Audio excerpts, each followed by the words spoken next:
నమస్కారం, రేషియా టీవీ వార్తలకు స్వాగతం. నా పేరు కృష్ణకుమార్. వార్తల్లో ముందుగా హెడ్లైన్స్. 94 కోట్లతో అఖండ గోదావరికి శంకుస్థాపన. హాజరైన కేంద్ర మంత్రి షెకావత్, డిప్యూటీ సీఎం పవన్ కళ్యాణ్. మళ్లీ ఆ పాలన రానివ్వం, పెట్టుబడులు పెట్టండి. ఫిక్కీ సమావేశంలో సీఎం చంద్రబాబు పిలుపు. ఇక నుంచి యుద్ధం చేయాల్సిందే, వైసీపీ విస్తృత స్థాయి సమావేశంలో వైఎస్ జగన్.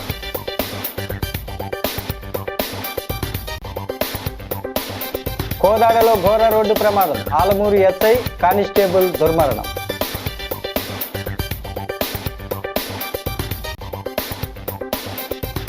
వారాహి గుప్త నవరాత్రి మహోత్సవాలు ప్రారంభం. ప్రతిరోజు అమ్మవారికి ప్రత్యేక పూజలు, అభిషేకాలు. ఇక డీటెయిల్స్ చూస్తే 94 కోట్ల 44 లక్షల అంచనా వ్యయంతో అఖండ గోదావరి ప్రాజెక్టుకు రాజమహేంద్రవరం పుష్కర ఘాట్లో కేంద్ర పర్యాటక శాఖ మంత్రి గజేంద్ర సింగ్ షెకావత్, రాష్ట్ర ఉప ముఖ్యమంత్రి కొణిదెల పవన్ కళ్యాణ్, ఎంపీ దగ్గుబాటి పురంధేశ్వరి ఘనంగా శంకుస్థాపన చేశారు. వారికి రాష్ట్ర పర్యాటక, సాంస్కృతిక, సినిమాటోగ్రఫీ మంత్రి కందుల దుర్గేష్ స్వాగతం పలికారు. శంకుస్థాపన శిలాఫలకాన్ని ఆవిష్కరించిన అనంతరం అక్కడ జరిగిన సభలో వారితో పాటు రాష్ట్ర మంత్రులు నిమ్మల రామనాయుడు, కందుల దుర్గేష్, ఇతర ప్రజాప్రతినిధులు మాట్లాడారు. డబుల్ ఇంజన్ సర్కారు ఉండడం వల్లనే అన్ని ప్రాజెక్టులు వేగంగా సాగుతున్నాయన్నారు. 2027 నాటికి ఈ ప్రాజెక్టును పూర్తి చేయడం ద్వారా అంతర్జాతీయ స్థాయి పర్యాటకులను కూడా ఆకర్షించాలని సూచించారు. ప్రాజెక్టులో భాగంగా హేవలక్ బ్రిడ్జి లంక, పుష్కర్ ఘాట్, కడియం నర్సరీలు, నిడదవోలు, కోట సత్యమ్మ దేవాలయం, గోదావరి కాలువను సర్క్యూట్గా ఏర్పాటు చేయనున్నామని దుర్గేష్ తెలియజేశారు. ఎమ్మెల్సీ సోము వీర్రాజు, ఎమ్మెల్యేలు ఆదిరెడ్డి వాసు, గోరెంట్ల బుచ్చయ్య చౌదరి, బత్తుల బలరామకృష్ణ, మద్దిపాటి వెంకట్రాజు, నల్లమిల్లి రామకృష్ణారెడ్డి, రూడా చైర్మన్ బొడ్డు వెంకటరమణ, పర్యాటక శాఖ principal secretary Ajay Jain, collector Prashanti, JC Chinnaramudu తదితరులు ఈ కార్యక్రమంలో పాల్గొన్నారు. Our tourism undertaking is the Akhanda Godavari project in Rajamundry, sanctioned under the Special Assistance States for Capital Investment Scheme. With an allocation of almost 95 crore rupees, this initiative aims to create a comprehensive, immersive riverfront experience anchored around Havelock Bridge and Pushkar Ghat. The historic 125 years old Havelock Railway Bridge is being reimagined as a multi-sensory tourist destination. Visitors will walk across the Godavari on a 1.2 kilometer stretch of the bridge adorned with theme spans, interactive installations, cafes, souvenir shops and an interpretation center narrating the story of Rajamundry rich cultural and its rich culture tapestry. Dear friends, as mentioned by Honorable Pawan Kalyan Garu, I come from the state of Rajasthan, the state which is famous for its history, culture, legacy and tourism. And I, with my experience in tourism industry for about more than 3 decades. Rajahmundry అనగానే గుర్తుకొచ్చేది గోదావరి తీరం. ఇప్పుడు కూడా ఒక తీరం వెంబడి ఇప్పుడు నాగరికత ఉన్న చోట భాష అన్నీ ఎదుగుతాయి. అలాంటి పరిస్థితుల్లో ఈ నేల ఎలాంటిదంటే మనకి ఆంధ్రుల అన్నపూర్ణగా పేరుగాంచిన డొక్కా సీతమ్మ గారికి జన్మనిచ్చిన నేల. కవి మహాభారతాన్ని మనకి తెలుగులో అందించిన మన ఆదికవి నన్నయ్య గారికి జన్మనిచ్చిన నేల. అలాగే ఎంతోమంది కళాకారులకి, సామాజికవేత్తలకి జన్మనిచ్చింది. మనకిష్టమైన బాపు రమణంలో ఒకరైన ముళ్ళపూడి వెంకటరమణ గారికి అందించిన ఈ గోదావరి నేల. ఇది చాలా సంవత్సరాల నుంచి, చాలా దశాబ్దాల నుంచి ఉన్న కోరిక. ఈ మన హ్యావ్లాక్ బ్రిడ్జ్ ఒక చాలా పురాతనమైంది. దీనిని వాడకుండా వదిలేసాం, దీన్ని ఎలా చేయాలి అనేది చాలామంది ప్రజల ఆకాంక్ష, గోదావరి జిల్లా ప్రజల ఆకాంక్ష. మనం అడిగిన వెంటనే దీన్ని ఒక టూరిజం కింద ఒక మంచిగా ప్రాజెక్ట్ చేయాలంటే ఈ రోజున ఒక్క ప్రాజెక్టేగా దాదాపు 430 కోట్ల రూపాయలు పెట్టి 7 ప్రాజెక్టులను ఈ రోజున ఆంధ్రప్రదేశ్ మొత్తం మీద పనులు ప్రారంభిస్తున్నాం ఈ రోజున. దాటి మీద కొన్నేమో ఇవి ప్రణాళికలు సిద్ధం కావడం, కొన్నేమో పనులు పూర్తి అవ్వడం ఇలా చేస్తూ ఉన్నాం. దాంట్లో ముఖ్యమైనది ఈరోజు మనకి అఖండ గోదావరి ప్రాజెక్ట్. ఈ అఖండ గోదావరి ప్రాజెక్టులో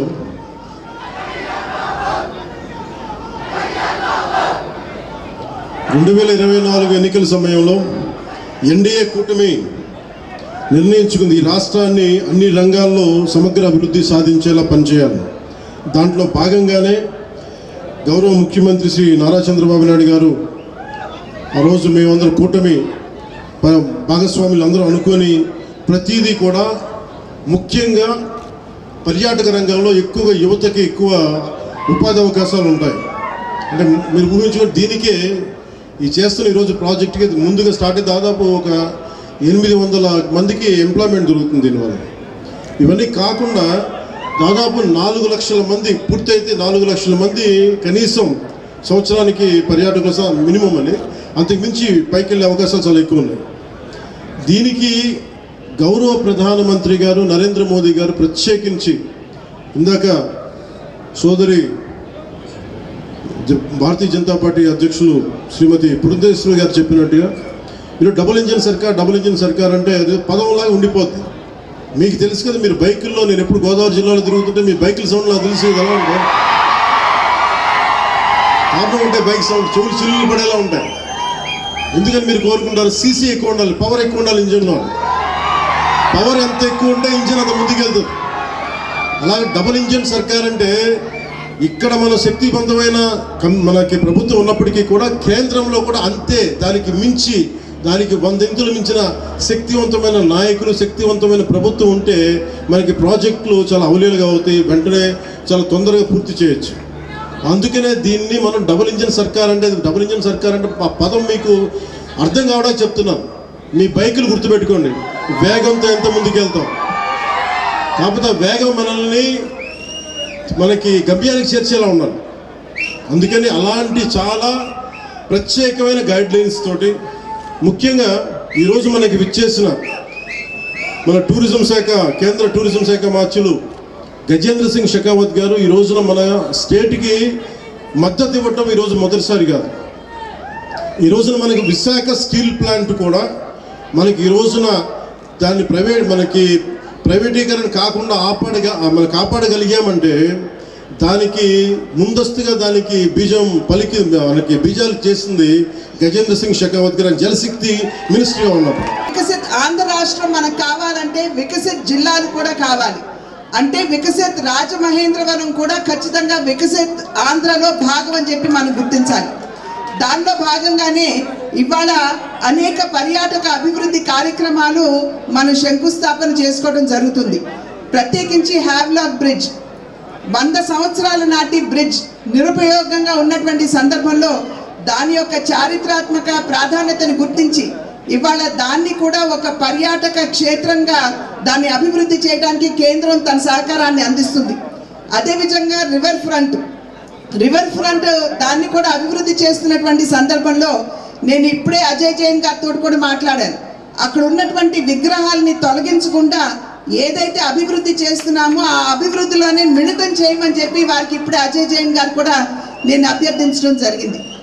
అదేవిధంగా హ్యావ్లాక్ బ్రిడ్జ్తో పాటుగా ఇవాళ పుష్కరాలకి సంబంధించి 2027వ సంవత్సరంలో ఏదైతే పుష్కరాలు మనం రాబోతుందో దాన్ని దృష్టిలో ఉంచుకునే ఇవాళ పుష్కర ఘాట్లో అఖండ గోదావరికి కూడా మనం శంకుస్థాపన చేసుకోవడం జరిగింది. కనుక అభివృద్ధి రాజమహేంద్రవరాన్ని ఇందాక సోదరులు దుర్గేష్ గారు మాట్లాడుతూ హెరిటేజ్ జిల్లాగా రాజమహేంద్రవరాన్ని గుర్తించాలి అని చెప్పి వారు అభ్యర్థించారు.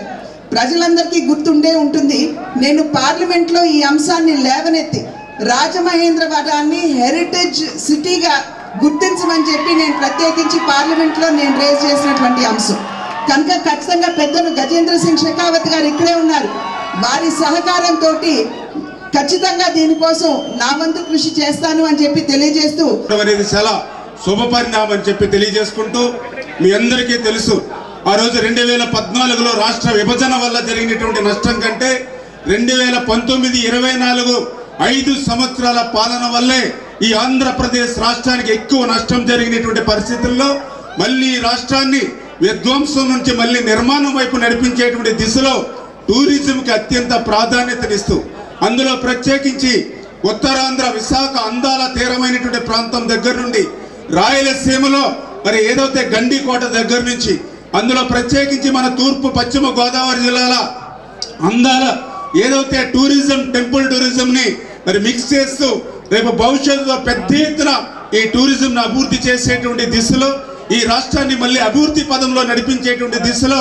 కష్టించి పనిచేస్తున్నటువంటి చంద్రబాబు నాయుడు గారికి పవన్ కళ్యాణ్ గారికి ఎంతో అండదండలు అందిస్తున్నటువంటి మన ప్రియతమ ప్రధాని నరేంద్ర మోడీ గారికి కూడా ఈ సందర్భంగా కృతజ్ఞతలు తెలియజేసుకుంటూ సెలవు తీసుకుంటాం. సత్తమ్మ తల్లి టెంపుల్ కానీ వీటన్నిటినీ కూడా ఒక సర్క్యూట్ గా ఏర్పాటు చేసి ఒక అద్భుతమైనటువంటి డిపిఆర్ తయారు చేసుకుని దాని ద్వారా కేంద్ర ప్రభుత్వంలో ఉన్నటువంటి గజేంద్ర సింగ్ షెకావత్ గారు మనకి తొలి నుంచి కూడా సంపూర్ణమైన సహకారం అందించి దాన్ని ముందుకు తీసుకొచ్చారు.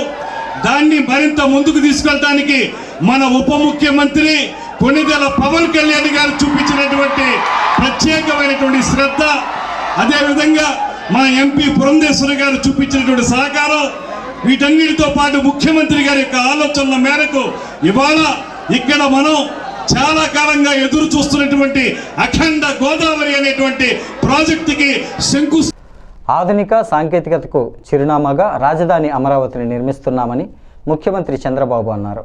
100 ఏళ్ల తర్వాత కూడా టెక్నాలజీలో ఎవరూ అందుకోలేని భవిష్యత్తు నగరంగా రాజధాని ఉండేలా ప్రణాళికలు రూపొందిస్తున్నామని చెప్పారు.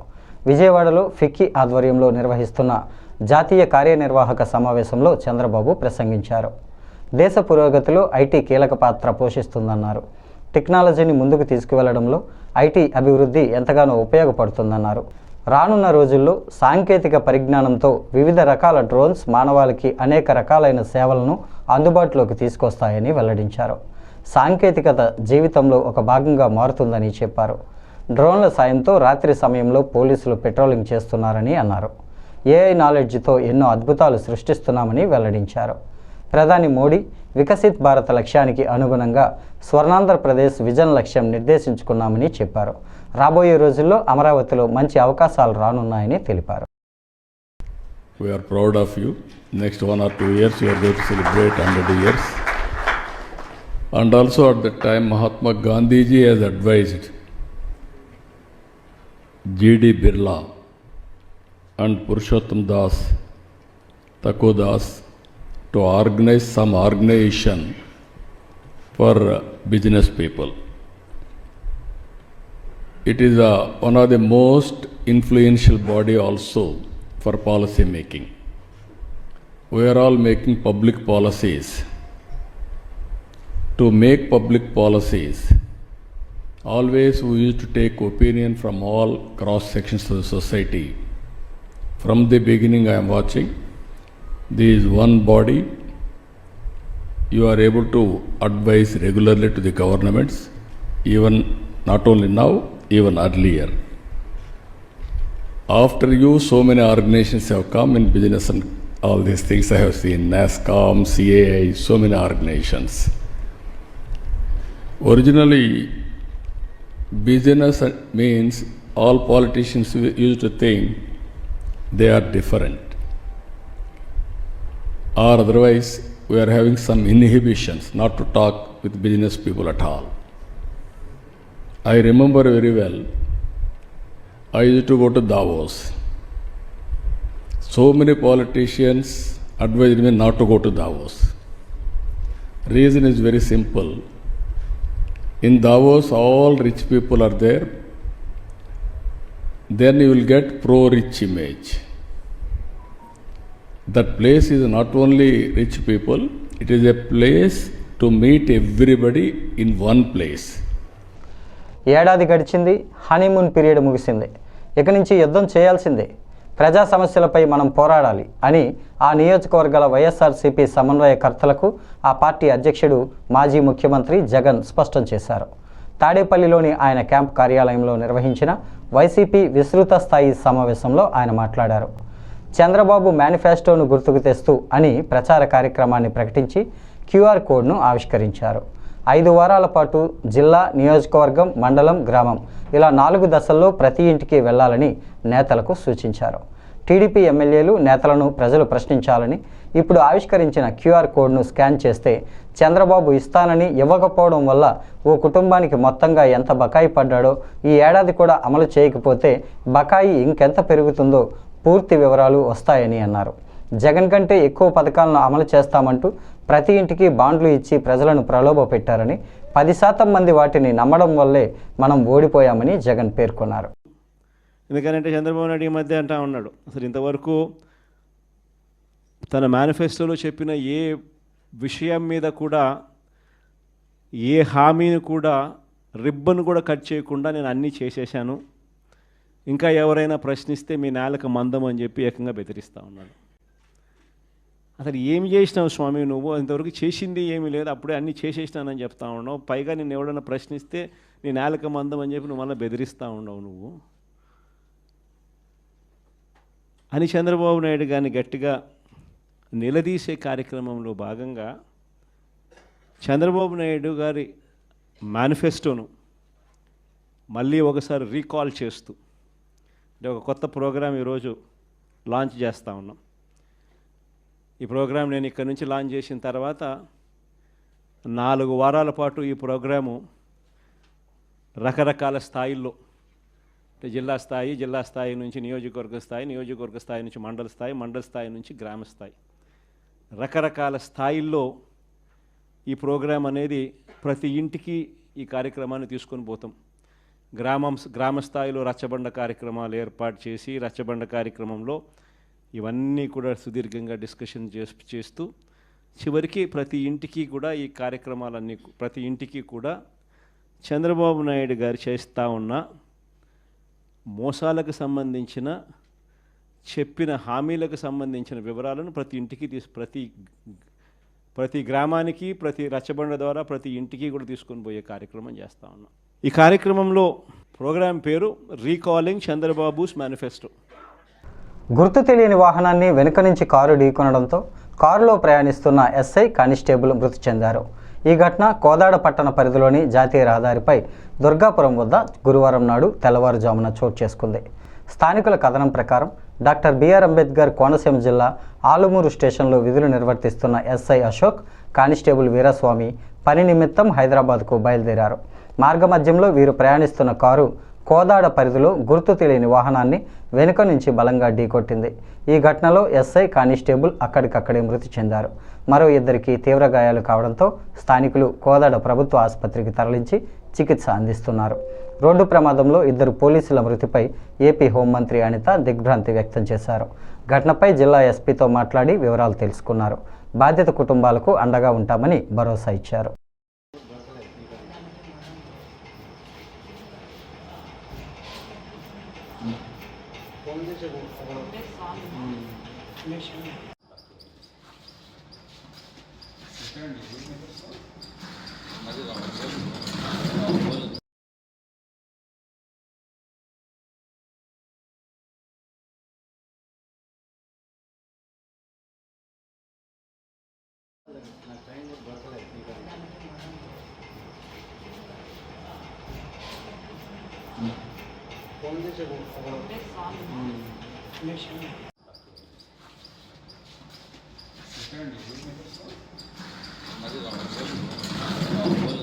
రాజమహేంద్రవరం రూరల్ కొంతమూరు గ్రామంలో వేంచేసి ఉన్న శ్రీ వారాహి పీఠం ఆవరణలో గురువారం నుంచి వారాహి గుప్త నవరాత్రి మహోత్సవాలు భక్తి శ్రద్ధలతో ప్రారంభమయ్యాయి. వ్యవస్థాపకులు పామర్తి బాబురావు, విజయలక్ష్మి ఆధ్వర్యంలో ఈ నవరాత్రులు జరుగుతున్నాయి. గురువారం ఉదయం 5:30 గంటలకు వారాహిదేవి గుప్త నవరాత్రులు ప్రారంభించారు. పామర్తి బాబురావు, విజయలక్ష్మి దంపతులు, నాగబాబు, ఆయన సతీమణి తొలి పూజ కార్యక్రమంలో పాల్గొన్నారు. ఆలయ అర్చకుడు కమలా శర్మ వేదమంత్రాలతో ప్రత్యేక పూజా కార్యక్రమాలను నిర్వహించారు. తొలి రోజు ఉన్మత్ వారాహి అంటే ఇంద్రాణి అవతారంలో వారాహి అమ్మవారు భక్తులకు దర్శనమిచ్చారు. భక్తులు పెద్ద ఎత్తున తరలివచ్చి అమ్మవారిని దర్శించుకొని తీర్థ ప్రసాదాలను స్వీకరించారు. వచ్చే నెల 5వ తేదీ వరకు జరిగే నవరాత్రి ఉత్సవాల్లో భక్తులందరూ పాల్గొనాలని నిర్వాహకులు కోరారు. హిందూ ధర్మ పరిరక్షణ రామసేన అధ్యక్షుడు కంబాల శ్రీనివాసరావు ఆలయానికి ₹1,00,000 విరాళాన్ని అందజేశారు. 10 రోజుల పాటు ప్రతిరోజు భక్తులకు అన్న సమారాధన కార్యక్రమానికి కూడా కంబాల దంపతుల చేతుల మీదుగానే నిర్వహిస్తున్నారు.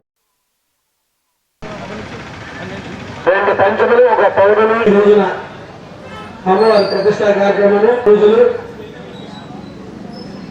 అలాగే ఉంటాయి కాబట్టి ప్రతి భక్తులు కూడా కార్యక్రమాలు జరుగుతూ ఉంటాయి కాబట్టి ప్రతి భక్తులు విచ్చేసి చెప్తారు. ఓం వారాహీదేవి నమః. మన కొంతమూరు గ్రామంలో వారాహీదేవి ఆలయం నందు వారాహి గుప్త నవరాత్రులు జరుగుతున్నాయి. ప్రతినిత్యం అమ్మవారికి సామూహికంగా కుంకుమార్చనలు, చండీపారాయణ, శ్రీ సూక్త, దుర్గా సూక్త పారాయణంతో పాటు ప్రదోషకాల సమయంలో కూడా అమ్మవారి కుంకుమార్చనలు, అలాగే ఏవైతే పారాయణలు చేశామో శ్రీ సూక్త, దుర్గా సూక్త, చండీపారాయణలు అన్ని ప్రదోషకాల సమయంలో అమ్మవారికి హోమం జరుగుతున్నది.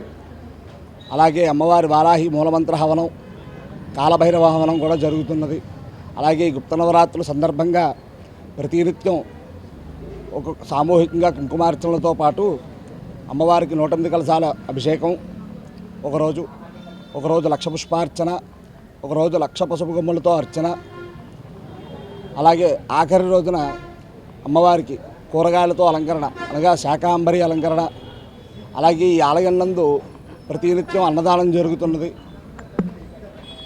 మాలలు వేసుకున్న వాళ్ళకి మన యొక్క ఈ ఆలయ కమిటీ మెంబర్లు ఉదయం పూట వడి, మధ్యాహ్నం పూట భిక్ష ఏర్పాటు చేశారు. కావున ఈ యొక్క ఆలయం నందు భక్తులు గమనించి ప్రతినిత్యం జరుగుతున్న కార్యక్రమాల్లో పాల్గొనవలసిందిగా కోరుచున్నాము. అమ్మవారికి ఆషాఢమాస ప్రీతికరం కాబట్టి ఈ యొక్క వారాహిదేవి ఆషాఢమాస ప్రీతి, అందుకు అమ్మవారిని ఈ యొక్క మాసంలో పూజించబడతారు. విద్యా ఐటీ శాఖల మంత్రి నారా లోకేష్ను పాలకొల్లుకి చెందిన అన్లాగ్ ఆస్ట్రోనాట్ దంగేటి జాహ్నవి కలిశారు. తెలుగు బిడ్డగా రాష్ట్రానికి గర్వకారణంగా నిలిచారని లోకేష్ను ఆమెను అభినందించారు. అన్ని విధాలా ప్రోత్సహిస్తామని హామీ ఇచ్చారు. అమెరికా ప్రైవేటు అంతరిక్ష పరిశోధన సంస్థ టైటాన్ స్పేస్ ఇండస్ట్రీస్ చేపట్టిన టైటాన్ స్పేస్ మిషన్కు ఆస్ట్రోనాట్ క్యాండిడేట్గా ఎంపికైన పశ్చిమ గోదావరి జిల్లా పాలకొల్లుకు చెందిన దంగేటి జాహ్నవి శాసనమండలి మాజీ డిప్యూటీ చైర్మన్ రెడ్డి సుబ్రహ్మణ్యంతో కలిసి ఉండవల్లి నివాసంలో విద్యా ఐటీ శాఖల మంత్రి నారా లోకేష్ను కలిశారు. అంతరిక్షంలోకి అడుగుపెట్టబోతున్న భారతీయ తొలి తెలుగు మహిళగా జాహ్నవి ఘనత సాధించారు. 2029లో ఆమె తన మొదటి అంతరిక్ష యాత్రలో పాల్గొననుంది. స్పేస్ మిషన్కు వ్యోమగామి అభ్యర్థిగా ఎంపికైన జాహ్నవిని మంత్రి అభినందించారు. తెలుగు బిడ్డగా రాష్ట్రానికి గర్వకారణంగా నిలిచారని ప్రశంసించారు. ఈ క్రమంలో జాహ్నవి ప్రయాణాన్ని అడిగి తెలుసుకున్నారు.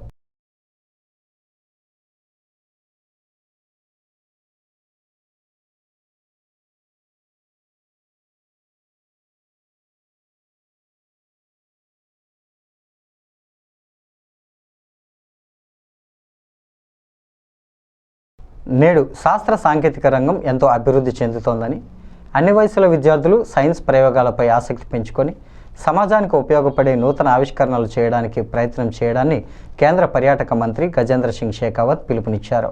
రాజమహేంద్రవరం రూరల్ బొమ్మూరులో ఏర్పాటు చేసిన రీజనల్ సైన్స్ సెంటర్ను కేంద్ర మంత్రి షెకావత్, రాష్ట్ర ఉప ముఖ్యమంత్రి కొణిదెల పవన్ కళ్యాణ్, రాజమహేంద్రవరం ఎంపీ దగ్గుబాటి పురంధేశ్వరి ప్రారంభించారు. సైన్స్ సెంటర్ మొత్తం కలియ తిరిగి అక్కడ పొందుపరిచిన విశేషాలను ఆసక్తిగా తిలకించారు.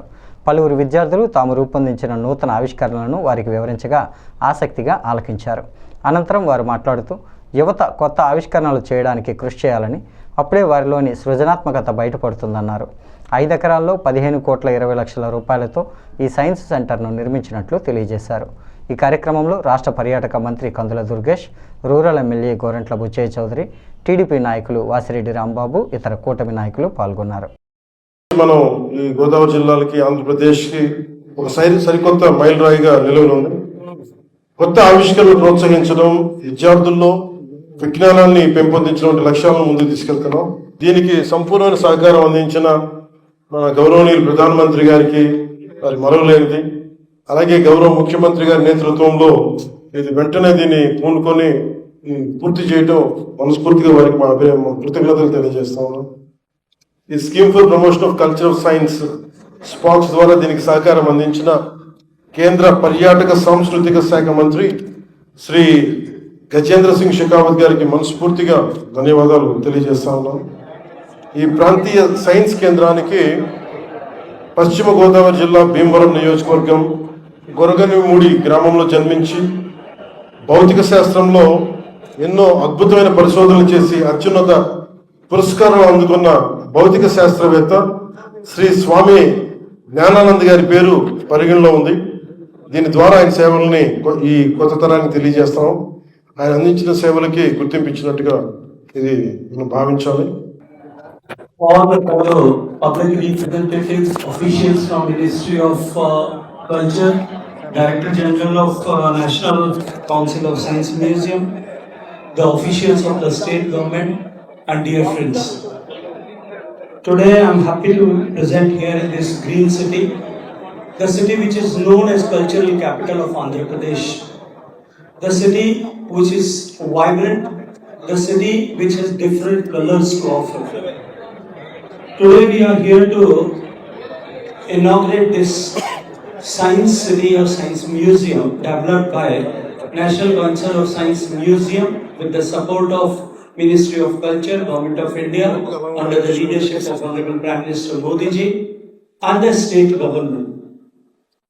Friends, we are putting up in the scientific era, and this curiosity to know how things works, it is the mother of the science and innovation through the ages, and with this curiosity sense only we have come up to this place and we have arrived into this era of artificial intelligence and the scientific developments. Today having inaugurated this beautiful science museum, I am sure it is going to benefit not only the common people but especially to the school students, and it is going to help to inculcate the scientific aptitude, analytical thinking, innovative thinking, which is really very critical and very important for not only the development of the students, not only for the development of science and scientific aptitude among the students, but it is equally and more important. ఈ వార్తలు ఇంతటితో సమాప్తం. నమస్కారం.